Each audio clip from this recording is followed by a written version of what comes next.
Hey everyone, welcome to virtual class Karur district. Myself, Sheikh Anwar Basha, School Assistant Maths, ZPHS Brandodi, CPLM Mandal, Karur district.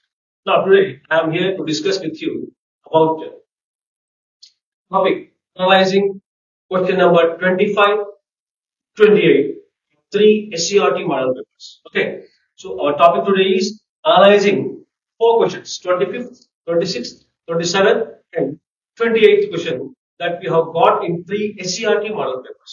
ఈ రోజు నేను మీ ముందుకు 4 క్వశ్చన్ల గురించి చర్చిద్దామని వచ్చాను. అవి ఏవి అంటే 25, 26, 28, right? Okay, from 3 SCRT model papers. దానికన్నా ముందు నేను మీతో ఒక చిన్న డిస్కషన్ చేయాలనుకుంటున్నాను. Just you look at the picture. ఈ ఇమేజ్ చూడండి. ఈ ఇమేజ్ చూసి మీకు ఏమర్థం అవుతుంది నాకు ఒకసారి. Okay, right. ఇక్కడ మనం గమనిస్తే ఇక్కడ 2 ఇమేజెస్ ఉన్నాయి. ఓకే, సో నా ఇతని పేరు నేను అంటే మనకి నేమ్ యాజ్ నేను ఇతనికి ఏ అని పేరు ఇస్తాను.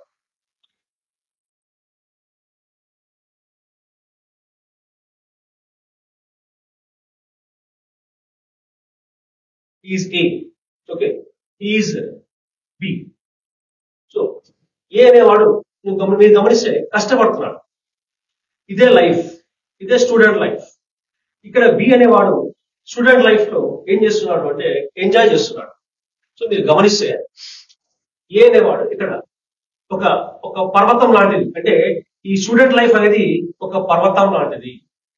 ఇక్కడ మీరు అచీవ్ చేసింది సక్సెస్ఫుల్ గా అచీవ్ చేస్తే తర్వాత ఉన్న లైఫ్ ఏం చేస్తారు, ఎంజాయ్ చేస్తారు. ఓకే, ఇక్కడ బి అనేవాడు ఏం చేశాడు, స్టూడెంట్ లైఫ్ ని ఎంజాయ్ చేశాడు. సో అప్పుడు అతని లైఫ్ అంతా ఏమైందంటే స్ట్రగుల్ గా మారిపోయింది. సో మరి నేను చెప్పాల్సిన ఏమిటంటే ఈ ఏ అనేవానికి బి అనేవానికి తేడా ఏముందంటే ఏ అనేవాడు స్టూడెంట్ లైఫ్ లో బాగా కష్టపడ్డాడు. ఓకే, ఆ తర్వాత మిగతా లైఫ్ ఎంజాయ్ చేశాడు. బి అనేవాడు స్టూడెంట్ లైఫ్ ఎంజాయ్ చేశాడు. నెక్స్ట్ అతని లైఫ్ ఏమైందంటే స్ట్రగుల్ గా మారిపోయింది. Okay, so now this is a time. ఇప్పుడు మన టైం ఏంటంటే ఇది ఎగ్జామ్ టైం కాబట్టి మనం బాగా కష్టపడి మంచి మార్క్స్ సాధించి ఓకే ఎగ్జామ్స్ ని మనం సార్ట్అవుట్ చేసుకుని ముందుకు వెళ్ళాలి. సో ఇప్పుడు కష్టపడకపోతే ఇప్పుడు టైం ని మనము వీడియోలో, టీవీలో, ఫోన్లు, గేమ్స్ లో వేస్ట్ చేసుకుంటూ పోతే తర్వాత ఈ బి అనే విద్యార్థి లెక్క లైఫ్ లో మనం ఏమవ్వాలంటే స్ట్రగుల్ అవ్వాల్సి వస్తుంది. సో ఇది నేను ఈ ఇమేజ్ ద్వారా మీకు చెప్పాలనుకుంటున్నాను. So study hard the student life and enjoy the remaining life. Okay, right, that's it. Now next I want to tell you about how to write examination. అంటే మనం చాలా నెలల నుంచి కష్టపడి చదివిన తర్వాత మనము ఎగ్జామ్ రాయడం ఒక ఎత్తు. మనం రాసేది ఎలా ఉండాలి, ఎగ్జామ్ ఎలా రాయాలి, ఎగ్జామ్ లో ఎలా ప్రజెంట్ చేయాలి అనేది ఒక నేను 5 పాయింట్స్ చేశాను. Just I want to take 2 minutes for this. Effective presentation of answers in exams. అంటే మీరు చదివింది ఎగ్జామ్ లో పోయి ఎలా రాయాలి. First and read the question paper. Question paper ని నీట్ గా ఫస్ట్ టు లాస్ట్ వరకు చదవాలి. ఈ క్వశ్చన్ చదవాలి. చదివిన క్వశ్చన్ ని తర్వాత ఏం చేసుకోవాలి, అండర్స్టాండ్ చేసుకోవాలి. అండర్స్టాండ్ చేసుకున్నప్పుడు అర్థం ఏమి, ఈ క్వశ్చన్ ఎక్కడిది, ఏ చాప్టర్ లోది, దీని ఆన్సర్ ఏమి ఉంటుంది. Next you have to do after understand the question we have to plan your answer. ఈ ఆన్సర్ ఎలా రాద్దాము, ఈ ఆన్సర్ స్టార్టింగ్ ఏముంటుంది, ఈ ఆన్సర్ ఏమై ఉంటుంది అది ప్లాన్ చేసుకుని ఒక రఫ్ ఐడియా చేసుకుని next you have to structure your answer. ఈ ఆన్సర్ ని స్ట్రక్చర్ చేసుకోవాలి. అంటే ఫస్ట్ ఏం రాయాలి నేను, first introduction, next body, next conclusion. అంటే ఈ నేను చెప్పిన ఈ లాజిక్ మ్యాథ్స్ లోనే కాదు అన్ని సబ్జెక్ట్స్ లో మీరు దీన్ని అప్లై చేసుకోవచ్చు. So first you have to read the question carefully, you have to understand the question, next you have to plan the answer.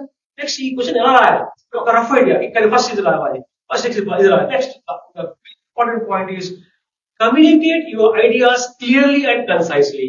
మరి మీరు క్లియర్లీ అంటే మీరు రాసింది ఎవరికి అర్థం అవ్వాలి అంటే కరెక్షన్ చేసే వాళ్ళకి అర్థం అవ్వాలి కదా. కాబట్టి మనం నీట్ గా క్లియర్ గా రాయాలి. ద సెకండ్ పాయింట్ ఇస్ కన్సైజ్లీ అంటే పాయింట్ రాయాలి. ఓకే, ఎగ్జాంపుల్ మ్యాథ్స్ లో మనం చూసుకుంటే 8 మార్క్స్ కి 8 మార్క్స్ కి 4 స్టెప్స్ ఉన్నా అది దానికి 8 మార్క్స్ ఇస్తాం. అట్లా కాకుండా మీరు లాంగ్వేజ్ కదా, లాంగ్వేజ్ 8 మార్క్స్ ఎలా పెట్టి రాయాలి కదా అన్నట్టు అట్లా కాకుండా నెక్స్ట్ వచ్చేపాటికి ఈ 8 మార్క్స్ క్వశ్చన్ ఉంది, దానికి తక్కువ స్టెప్స్ ఉన్నాయి, డోంట్ వరీ. దాంట్లో ఎన్ని స్టెప్స్ ఉన్నాయో అన్ని స్టెప్స్ నీట్ గా లాజికల్ గా స్టెప్ బై స్టెప్ రాయాలి. అదే వేరే సబ్జెక్ట్స్ అయినా సరే 8 మార్క్స్ క్వశ్చన్ కదా పేజీలు నింపాలి అనే ధ్యాస ఉండొద్దు. పాయింట్ రాయండి, లాజికల్ రాయండి, గట్టిగా రాయండి. ఎక్కువ పేజీలు రాస్తే ఎక్కువ మార్కులు వస్తాయనే ధ్యాస మీరు పెట్టుకోవద్దు. ఎక్కువ పేజీలు కాదు, ఎక్కువ పాయింట్ రాయాలా, పాయింట్ రాయాలి. లాస్ట్ వన్ ఇస్ మనం ఇదంతా మనం మైండ్ అనుకున్నాం కదా, లాస్ట్ ఎఫెక్టివ్ ప్రెజెంటేషన్. మీ ఆన్సర్ ఎఫెక్టివ్ గా ప్రెజెంట్ చేయాలి. ఎలా? నేను ఇంటర్నెట్ లో కొన్ని షీట్స్ డౌన్లోడ్ చేశాను. డౌన్లోడ్ చేస్తే ఇవి టాపర్స్ యొక్క ఆన్సర్ షీట్స్. మీరు గమనిస్తే షార్ట్ అండ్ స్వీట్, నీట్ గా కొట్టివేతలు లేకుండా, ఎక్కడ డబల్ రైటింగ్ లేకుండా నీట్ గా రాశారు. గమనిస్తే it is one of the question paper or answer paper. So neat గా diagram, okay, answer, next conclusion. So ఈ విధంగా మనం ఎలా మనం ప్రజెంట్ చేయాలి, మన ప్రెజెంటేషనే మనకు మార్క్స్ తెచ్చిస్తుంది. ఓకే, మన ప్రెజెంటేషనే మనకు మార్క్స్ తెస్తుంది. కాబట్టి you have to write exam neatly concisely. మనం ఇంతకుముందు చెప్పిన విధంగా we are discussing questions of 3 SCRT model papers 25, 26, 27, 28. 25th question మనకు introduction to trigonometry, next arithmetic progressions, circles, తర్వాత పాలినామియల్స్ వస్తున్నాయి. త్రికోణమితి, అంకశ్రేణులు, వృత్తములు, తర్వాత బహుపదులు. సో దానికంటే ముందు ఒకసారి మోడల్ పేపర్స్ మనం చూస్తే సేమ్ నేను చెప్పిన విధంగా అంటే బ్లూ ప్రింట్ ఎలా ఉందంటే 25th క్వశ్చన్ 26వ ప్రశ్న అంకశ్రేణులు, 27వ ప్రశ్న వృత్తములు, తర్వాత 28వ ప్రశ్న బహుపదుల్లో వచ్చి వస్తుంది. ఇది first model paper, English medium, trigonometry, arithmetic progressions, circles, and then you got polynomials. Okay right. ఇక్కడ కూడా అంటే సో ఈ 20th క్వశ్చన్ మనం జాగ్రత్తగా గమనిస్తే ఇక్కడ మనం గ్రాఫ్ ఇస్తున్నాడు. ఆ గ్రాఫ్ నుంచి 4 క్వశ్చన్స్ ఇచ్చి క్వశ్చన్స్ ఆన్సర్ చేయమంటున్నాడు. 2 క్వశ్చన్స్ ఆన్సర్ చేస్తే మనకు 4 మార్క్స్ ఫర్ దట్. ఓకే, ఇది second one. Next third model paper. Okay, next last లో కొన్ని ఇంపార్టెంట్ క్వశ్చన్స్ గ్యాదర్ చేసాము. మీరు దీన్ని ఏం చేస్తారంటే వీడియో పాస్ చేసి స్క్రీన్ షాట్ కొట్టుకోండి. ఈ క్వశ్చన్స్ మీకు చాలా ఇంపార్టెంట్, తర్వాత మీరు ప్రాక్టీస్ చేసుకోవచ్చు. So I jump to the topic, that is polynomials graph analysis. ఈ 28th క్వశ్చన్ మనకు గ్రాఫ్ వస్తుంది. సో ఆ గ్రాఫ్ గురించి నేను చెప్పాలనుకున్నప్పుడు జస్ట్ ఒక చిన్నప్పుడు మనకు ఒక పాట ఉంటుంది శివ అనే సినిమాలో, గ్రాఫ్ పై ఉన్న ధ్యాస గ్రాఫ్ పై ఉంచితే కాస్త ఫస్ట్ ర్యాంక్ పొందవచ్చురా. అంటే ఈ గ్రాఫ్ ఎప్పుడు మనం గ్రాఫ్ దుబ్బుతాం కదా, ఆ గ్రాఫ్ టైం ని మనం గ్రాఫ్ నేర్చుకునే దాన్ని మనం ఉపయోగిస్తే మనకు ఇక్కడ ఈ SSC 10th క్లాస్ లో మనకు 8 మార్క్స్ క్వశ్చన్, ఒకటి 4 మార్క్స్ క్వశ్చన్, టోటల్ గా 12 మార్క్స్ గెయిన్ చేయొచ్చు అని నా ఉద్దేశం. జస్ట్ ఇక్కడ గుర్తొచ్చిన సందర్భం చెప్పాను మీకు. దానికంటే ముందు ఆ గ్రాఫ్ ఎలా నేర్చుకోవాలి, ఆ గ్రాఫ్ లో ఏముంటుంది అనేది చెప్పే ముందు learn about zero of polynomial. తెలుగులో దాన్ని బహుపది యొక్క శూన్యము అంటారు. So zero of polynomial is the value that makes a polynomial equal to zero. అంటే ఒక బహుపదిని సున్నాకి సమానం చేసే విలువని ఏమంటామంటే ఆ బహుపది యొక్క శూన్యము అంటారు. ఒక ఎగ్జాంపుల్ తీసుకున్నాను ఇక్కడ నేను. ఇక్కడ p of x అనే ఒక బహుపది తీసుకున్నాను. That is equal to x minus 1. So ఈ బహుపదిలో చరరాశి ఏమి చరరాశి x, వేరియబుల్ x. ఆ x స్థానంలో నేను ఏ విలువ ప్రతిక్షేపిస్తే సున్నాకి సమానమైందంటే 1 ప్రతిక్షేపించాను. of 1 is equal to 1 minus 1. So what I got is 0. ఈ x minus 1 అనే బహుపది ఏమైంది సున్నాకి సమానం. The value for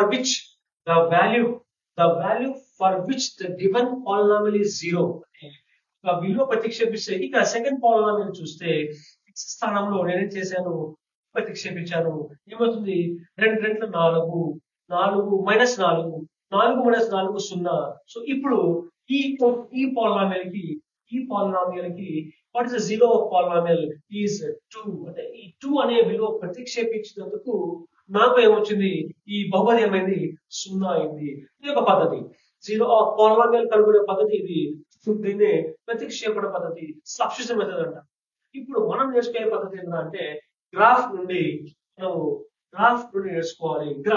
so graph లో ఏముంటున్నాయి, గ్రాఫ్ అంటే ఏమి? గ్రాఫ్ అనేది కోఆర్డినేట్ ప్లేన్ లో నిరూపక తలంలో అడ్డంగా గీసిన ఒక నంబర్ లైన్, నిలువుగా గీసిన ఒక నంబర్ లైన్. అడ్డంగా గీసిన number is number line. Number line అనేది ఒక రేఖ, ఒక రేఖని సమాన భాగాలు చేసి దానిపైన సంఖ్యలు రాస్తే, దానిపైన నంబర్స్ రాస్తే, తెలుగులో దాని పేరు సంఖ్య రేఖ, ఇంగ్లీష్ లో దాని పేరు నంబర్ లైన్. ఇక నిరూపక తలం, కోఆర్డినేట్ ప్లేన్ లో నిరూపక తలంలో అడ్డంగా గీసిన ఈ రేఖ పేరు యాక్సిస్ ఇంగ్లీష్ లో, తెలుగులో అక్షము. నిలువుగా గీసిన ఈ రేఖని ఏమంటాము అంటే వై యాక్సిస్ ఇంగ్లీష్ లో, తెలుగులో వై అక్షము. ఒకసారి ఇక్కడ అక్షాన్ని హైలైట్ చేశారు, అడ్డంగా గీసిన రేఖని హైలైట్ చేశారు అంటే మనం చేయబోయే జీరో ఆఫ్ పాలినామియల్ గ్రాఫ్ నుండి కనుక్కునేది ఎక్స్ అక్షం ద్వారానే. కాబట్టి ఎక్స్ అక్షం అనేది మనకి చాలా ఇంపార్టెంట్ ఇక్కడ. ఓకే, దానిలో కనుక్కోవాలి అంటే, ఆ జీరోస్ కనుక్కోవాలంటే మనం చెక్ చేయాల్సింది ఎక్స్ కోఆర్డినేట్స్ మాత్రమే. ఎక్స్ కోఆర్డినేట్స్ మాత్రమే మనం చూసుకోవాలి. అందుకే ఈ ఎక్స్ యాక్సిస్ మనం ఇంపార్టెన్స్ ఇచ్చాము. ఓకే, మన టెక్స్ట్ బుక్ లో కొన్ని గ్రాఫ్స్ ఇచ్చాను. ఫస్ట్ లెక్క దాంట్లో ఏమి ఇచ్చినాడు అంటే ఇలా ఒక 6 గ్రాఫ్స్ ఇచ్చి దీని యొక్క శూన్యాలు ఏవి, శూన్యాలు ఎన్ని, శూన్యాలు కనుక్కోవాలి అంటే నేను చెప్పాను. శూన్యాలు కనుక్కోవాలి అంటే మనం ఏం చేయాలి?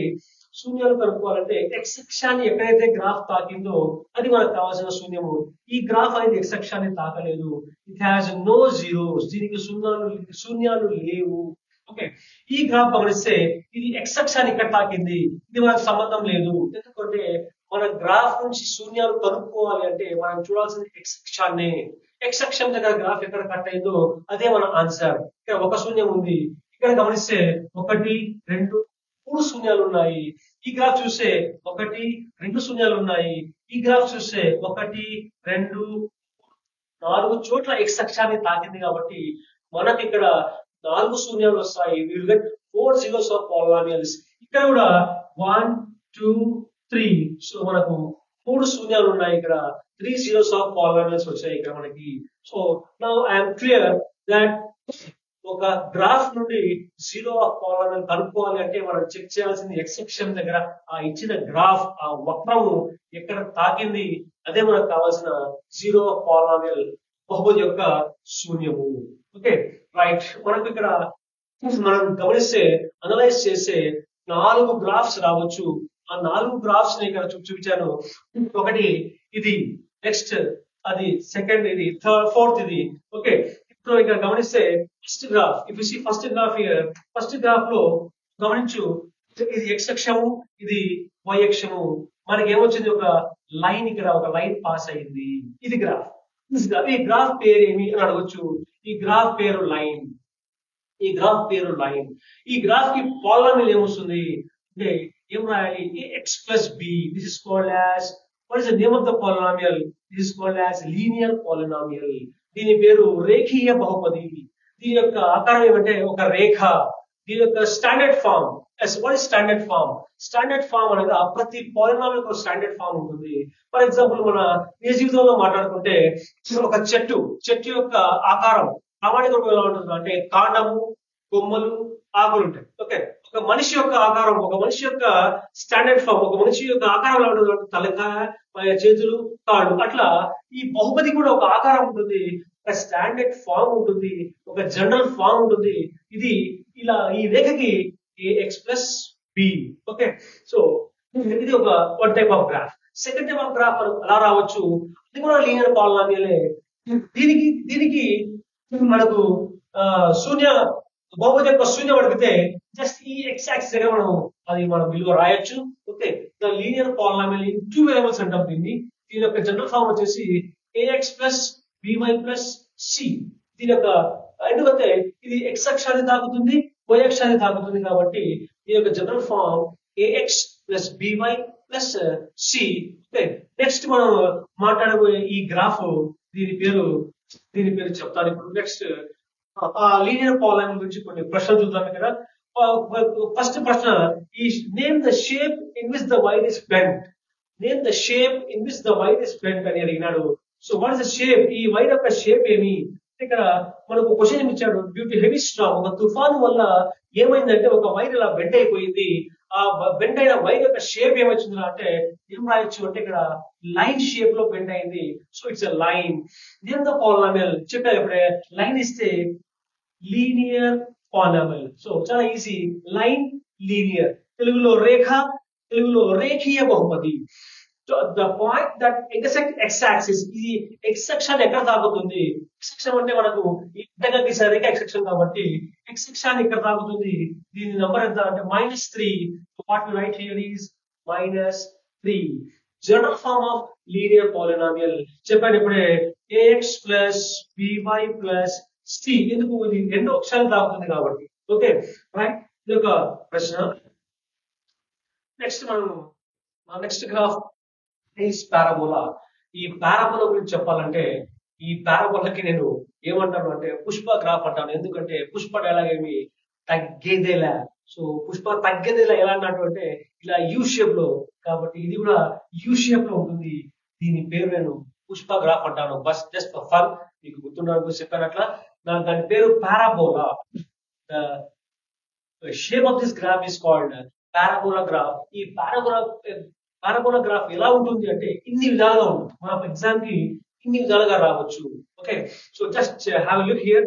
ఇక్కడ ఒక చోట టచ్ అయింది, ఇక్కడ ఒక చోట టచ్ అయింది, ఇక్కడ టూ పాయింట్ దగ్గర టచ్ అయింది. కాబట్టి ఇక్కడ 2 points, what are 2 points here? This one and this one.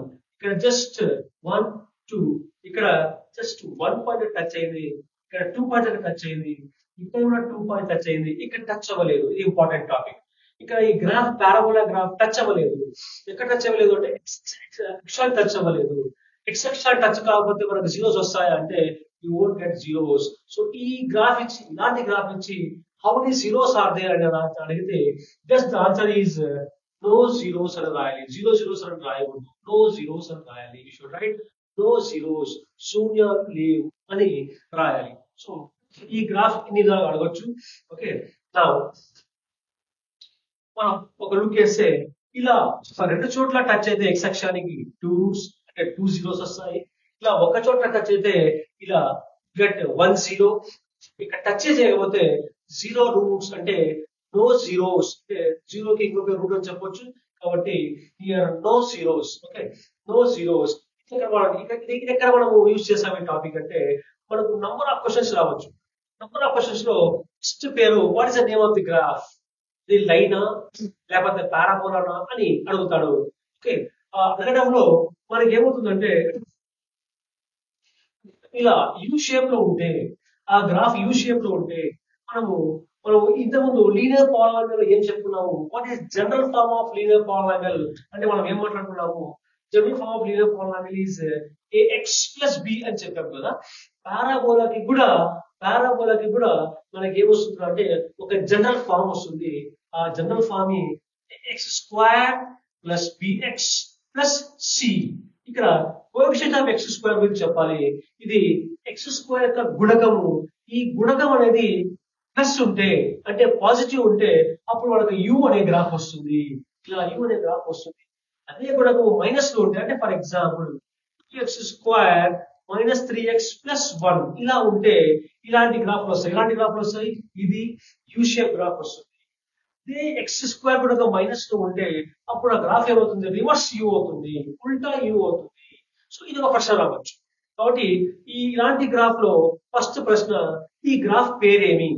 ఒక లైన్ వస్తే లైన్ రాయాలి. ఇలాంటి షేప్ వస్తే ఏం రాయాలమ్మా అంటే పారాబోలా అని రాయాలి. What is the general form of this graph అన్నప్పుడు x² plus bx plus c అని రాయాలి. ఓకే, ఇలాంటి గ్రాఫ్ ఇచ్చినప్పుడు how many zeros will get here అంటే మనం 2 జీరోస్, ఎందుకంటే ఇక్కడ x అక్షాన్ని రెండు చోట్ల కట్ చేస్తుంది కాబట్టి.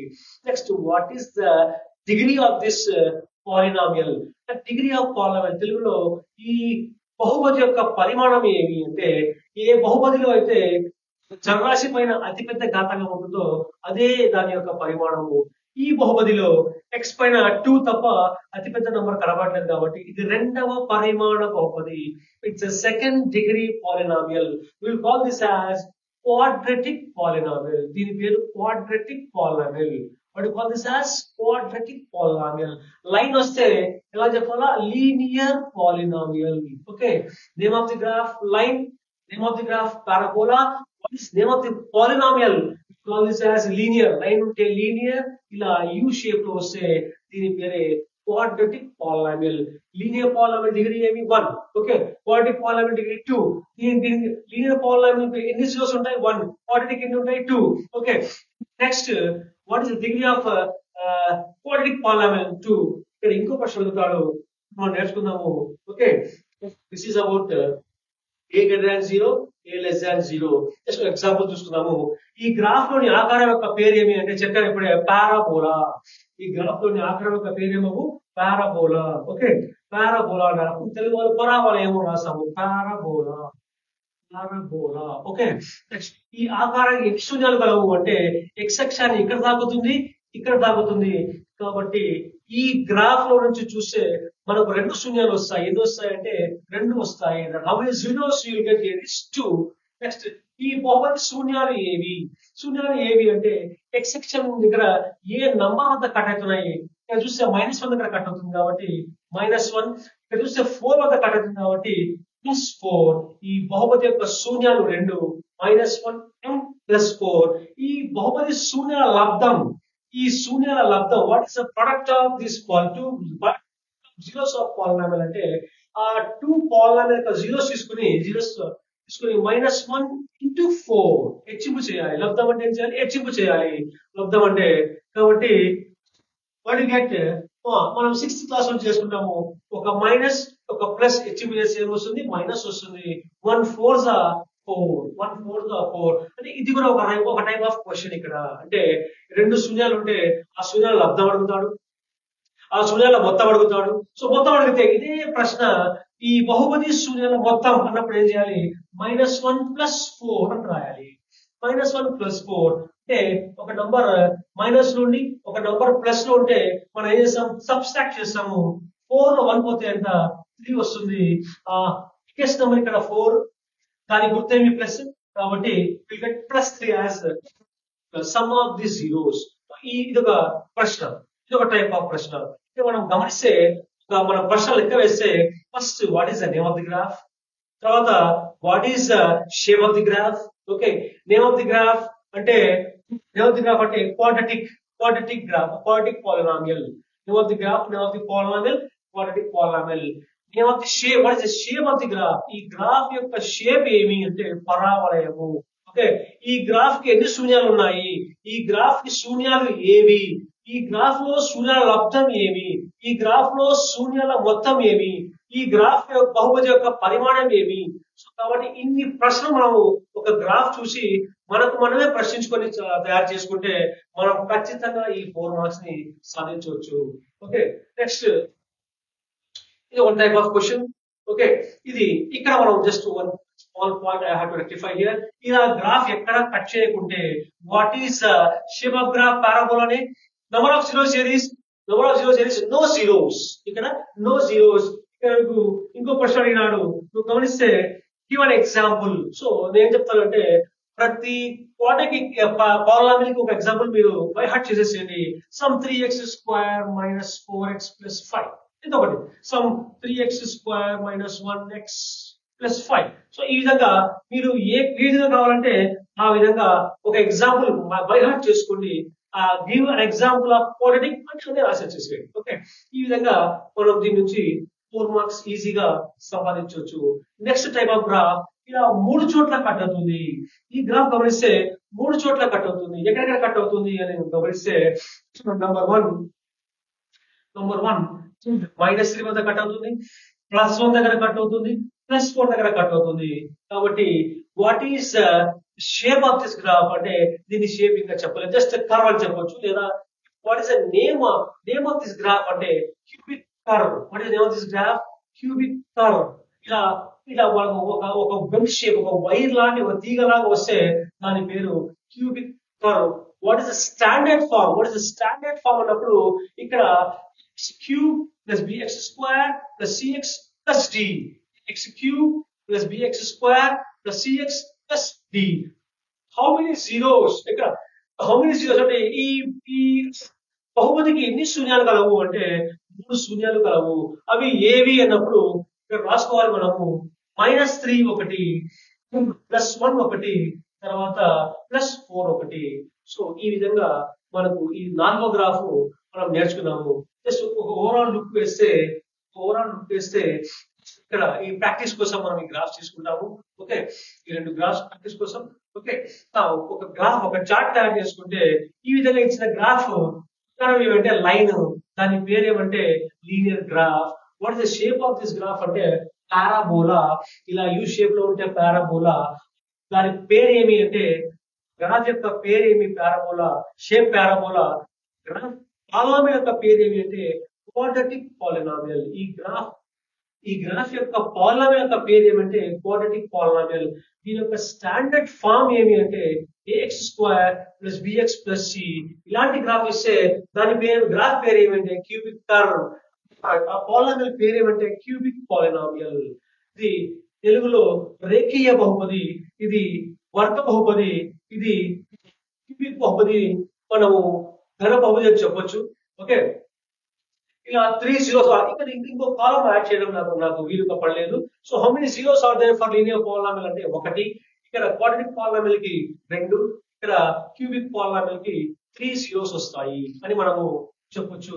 ఈ విధంగా మనము గమనిస్తే ఇలా ఒక ప్రశ్న తయారు చేసాము. Just you see and answer this graph.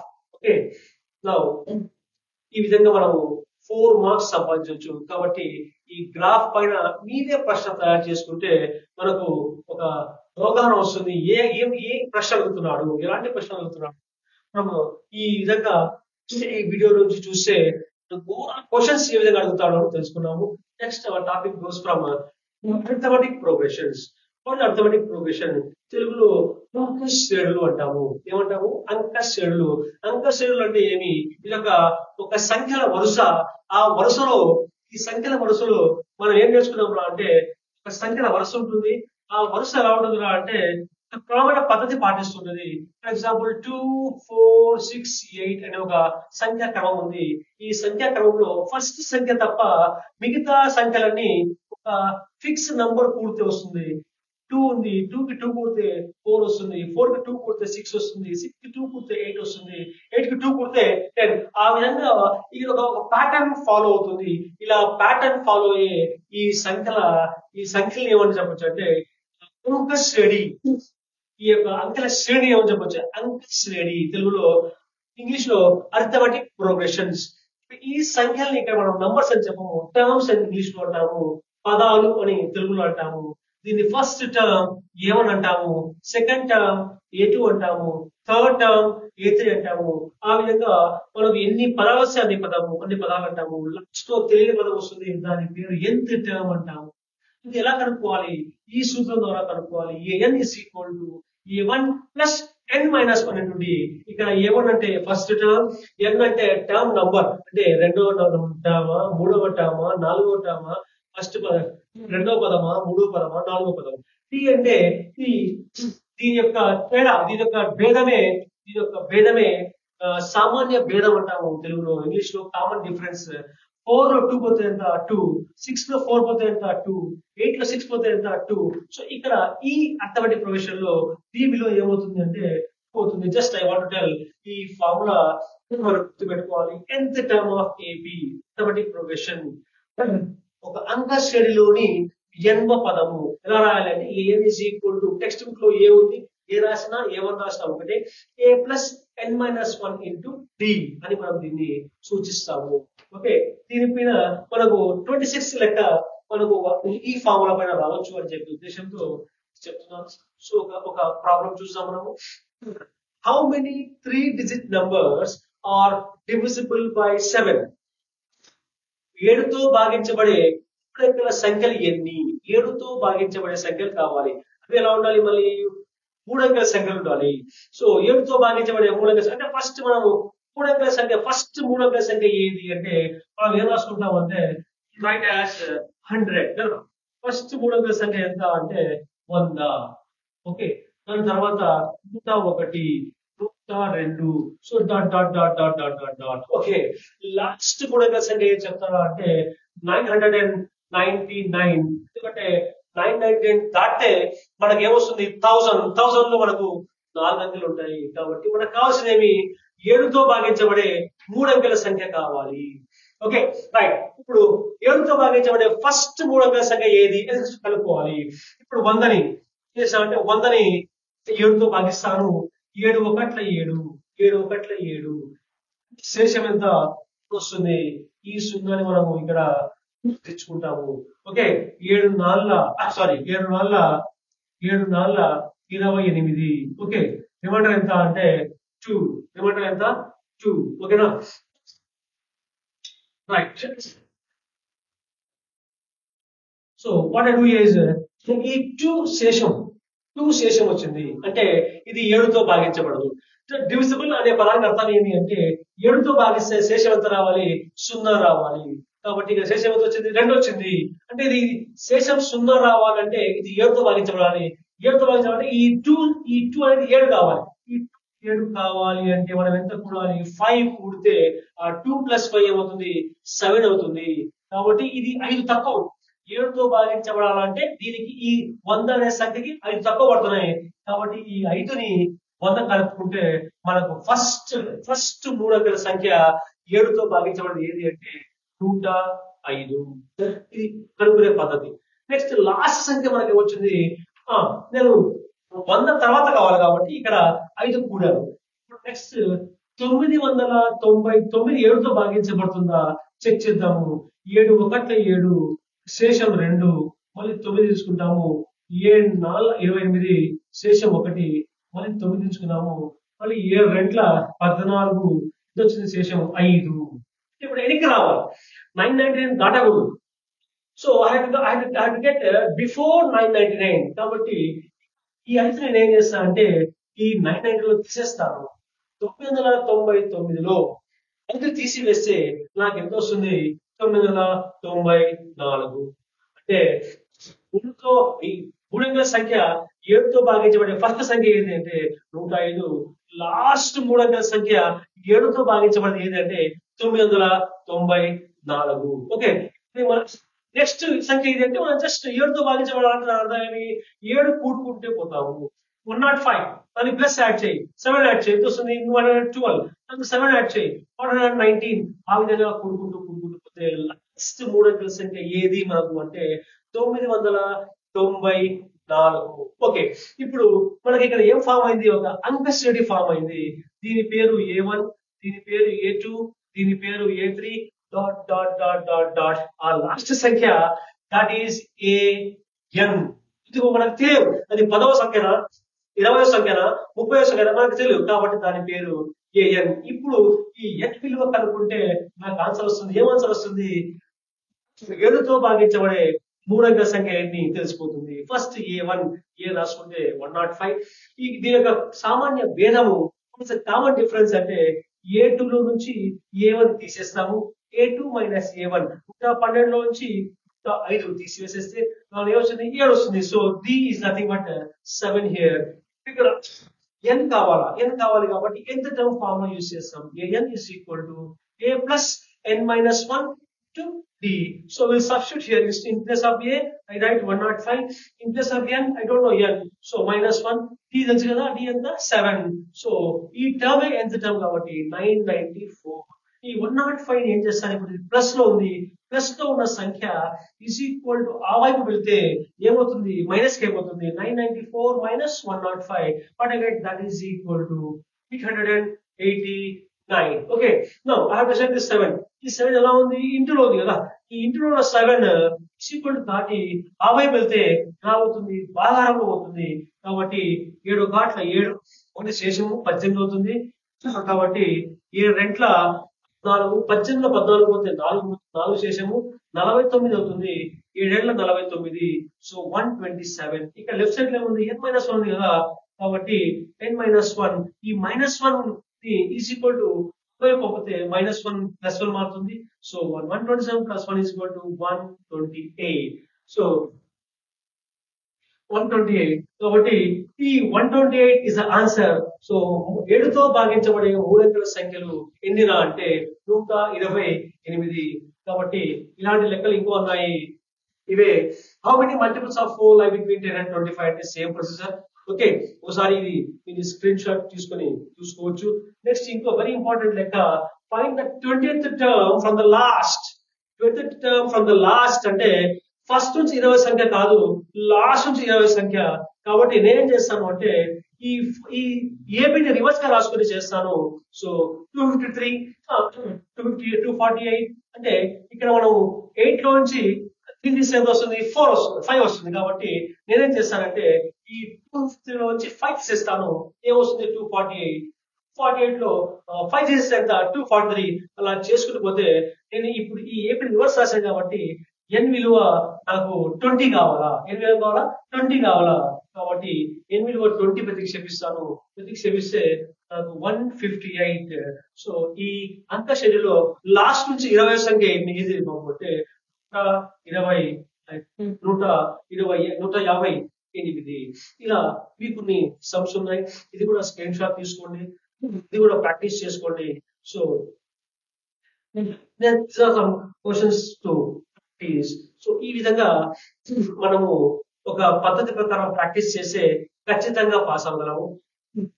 ఈ బ్లూ ప్రింట్ ద్వారా మనము చదివితే, ఈ బ్లూ ప్రింట్ అనుసరించి చదివితే మనకు ఏ ప్రశ్న ఏ చాప్టర్ లో వస్తుంది అని మనం పసిగడితే ఆ క్వశ్చన్స్ ని మనం బాగా ప్రాక్టీస్ చేస్తే ఖచ్చితంగా మనం పాస్ అయ్యే ఛాన్స్ ఉంది. కాబట్టి all the best for your exams. And this is the end of my first video, part 1. Thank you.